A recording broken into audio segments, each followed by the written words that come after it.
results regarding RCT that I have done today of mandibular first molar 4/6.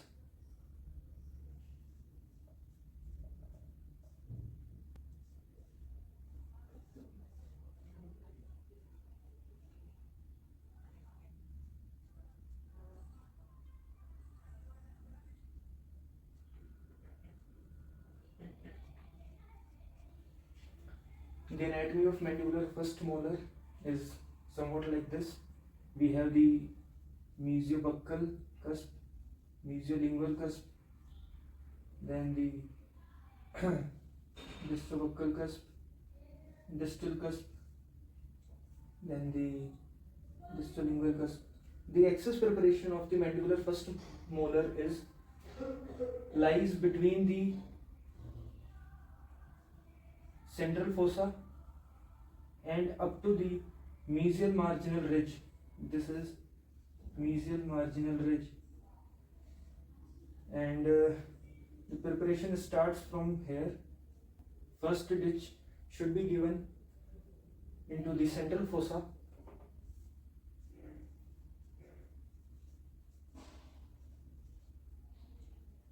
and then start the preparation towards mesial direction with the help of round burr number 2 or 4 or 6 depending upon the size of the tooth. The excess preparation is divided into two parts. One is the roof and the another is floor of the excess preparation. The roof of the excess preparation in mandibular first molar is rectangular, but the corners are not sharp, but they are rounded distally but not mesially.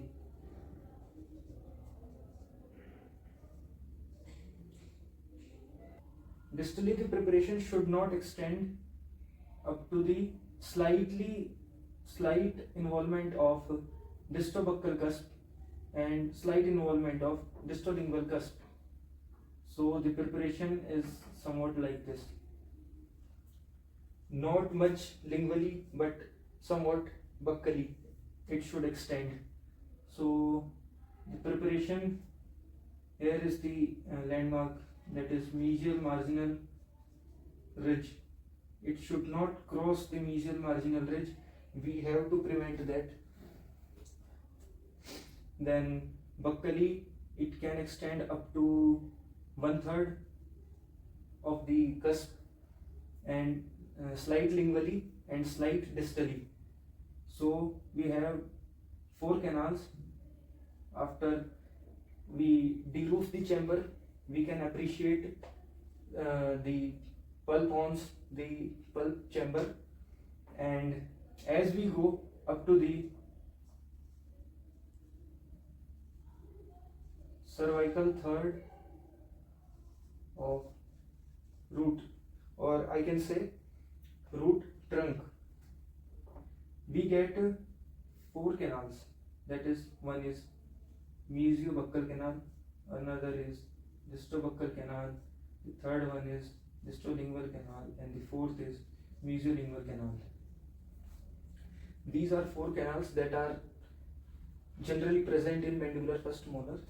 At this stage, when we are at floor of the excess preparation, we can take the help of excess preparation through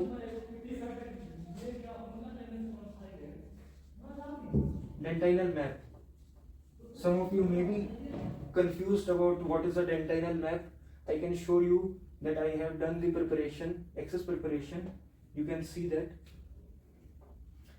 the dentinal map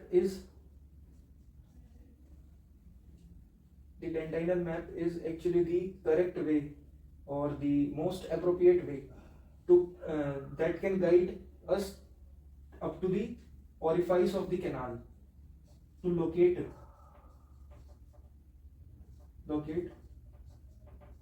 orifice of canals. The dentinal map is somewhat like this, that there is one canal, the another canal, the third canal, the fourth canal. There is a link in between them. This is known as the dentinal map. I can show you the pictures. So when we are doing the access preparation and we reach at the level of the floor of the access preparation or the pulp chamber, we can appreciate that there is presence of dentinal map. If we go further down, then this may get distorted, as the depth of the preparation may not be accurate. How can I reach up to the cervical third of the root, so that I can reach up to the floor and I get the dentinal map? From outside of the tooth, I can measure the depth of the access cavity so that I can reach up to the floor of the access preparation and can get the dentinal map just through the use of a round burr. As we use round burr in access preparation, initial access preparation, I can measure that like this. This is aorta, and I can measure the depth of this, and I can put that inside the access preparation after deroofing the pulp chamber, so that I can reach up to the floor, and without any error or bifurcation involvement, I can prepare that up to this cervical third of the root, so that I correctly prepare the floor of the pulp chamber or the access preparation and get the dentinal map. In cases of adhesion, we cannot actually measure the height of the cusp till CEJ, so we can take the average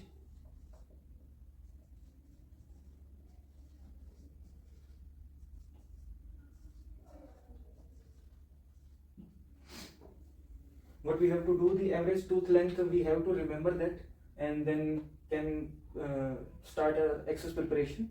We must have the IOPR initially, but if we do not have that, so that we can prepare up to the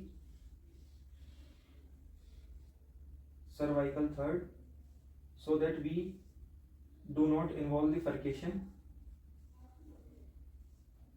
and so we can prevent the ledging or perforation. How we can achieve a ideal preparation, access preparation? First, shape of access preparation.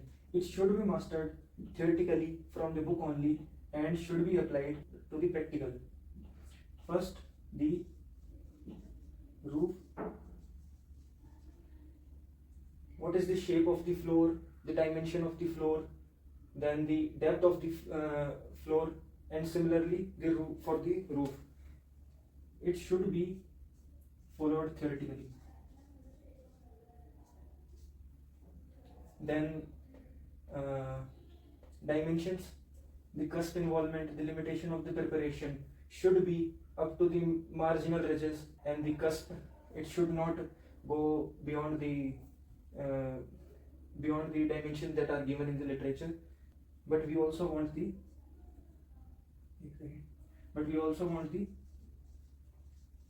straight line access.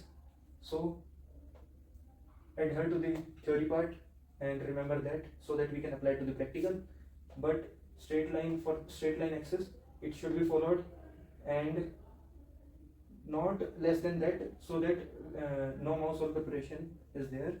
Third point is practice on extracted tooth, so that we can achieve this and this. First read theory, then apply these rules, then practice on the extracted tooth, so that we can practice this on patient.